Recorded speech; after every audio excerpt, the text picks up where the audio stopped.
Welcome friends. লোকসভার সাংসদ TR বালু এবং আনন্দ ভদরিয়ার প্রশ্নের উত্তর দিয়ে অর্থ দপ্তরের প্রতিমন্ত্রী পঙ্কজ চৌধুরী যেটি বলেছেন তার পরিপ্রেক্ষিতে এই রিপোর্টিং। এখানে যেটা বলা হচ্ছে, অষ্টম পে কমিশন সম্পর্কে দেশজুড়ে কেন্দ্রীয় সরকারের কর্মচারীদের অধীর আগ্রহ রয়েছে, পেনশনভোগী সহ সমস্ত কর্মচারীদের, কিন্তু অর্থমন্ত্রক নতুন বেতন প্যানেল সম্পর্কে সংসদে জানিয়েছে এখনও কোনো তারিখ ঠিক হয়নি।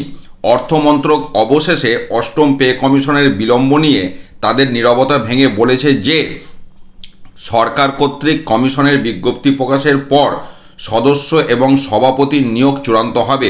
উল্লেখ্য, অষ্টম বেতন কমিশনের বিজ্ঞপ্তি এখনও মুলতবি রয়েছে, কারণ অর্থমন্ত্রক এখনও টার্মস অফ রেফারেন্স চূড়ান্ত করেনি, যা সরকারি কর্মচারী এবং পেনশনভোগীদের বেতন ও পেনশনে সংশোধনের ভিত্তি হবে। অর্থাৎ কেন্দ্রের অষ্টম পে কমিশন গঠন করার ঘোষণা করা হয়েছে এবং বিভিন্ন সংগঠনের কাছ থেকে তাদের ফিডব্যাক চাওয়া হয়েছে, সেই প্রক্রিয়া শুরু হয়েছে, কিন্তু এখনও পে কমিশন গঠন হয়নি। এটাই হচ্ছে আপডেট এবং আগামী 1/1/2026 থেকে এটি কার্যকর হওয়ার কথা।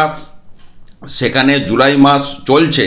কেন্দ্রের অষ্টম পে কমিশন গঠন না হলে কোনো রাজ্যেরই পরবর্তী নতুন যে বেতন কমিশন তার কাঠামো নির্ধারণ হবে না। তো সেই জায়গায় এখনও বিলম্ব রয়েছে, এখনও কমিশন গঠন হয়নি, সেই আপডেটটাই কিন্তু সামনে আসছে। আমি ছোট্ট করে আপনাদের সাথে শেয়ার করলাম।